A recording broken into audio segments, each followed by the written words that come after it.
घर कहता दिलाबा हमार डीजे प्रकाश बाबू पूरन छपरा चकिया पूरन छपरा चकिया।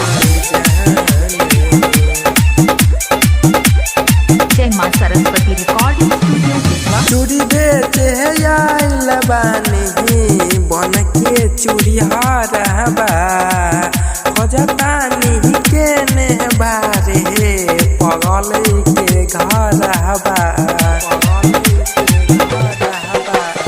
चूड़ी बेचे आइल बानी बन के चूड़ी हरबा खोजतानी के ने बारे पगल के घरबा।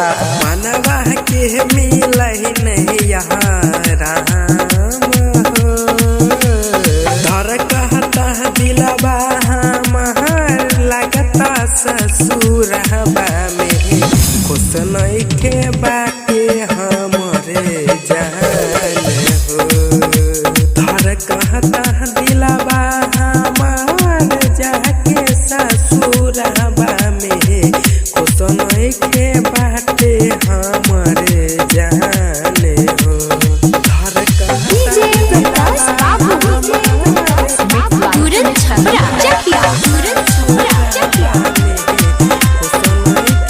जय मां सरस्वती रिकॉर्डिंग स्टूडियो सिसवा। भले बेवा भाई कोइले छोड़ के ससुर गइले तब हूँ करिले हम प्यारे हो। कोनो मजबूरी बाटे बिछारला दूरी बाटे यही से न भइले हमारे हो। दुख उन कर देता हमके राम हो। धर कहता दिलबा हमार लगता ससुरबा में खुश नहीं के बाटे हमरे जान हो।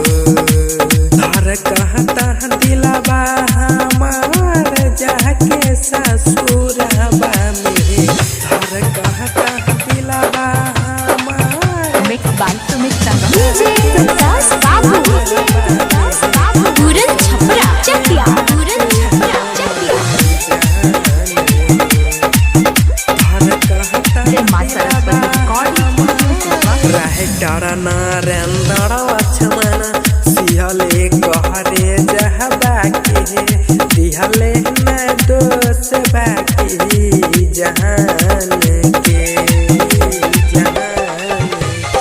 सुहबत यहमी कसियले बाटे करे जहबा के दिहले न जान बाकी दोसरे उनके लेहबानी बदहन हो।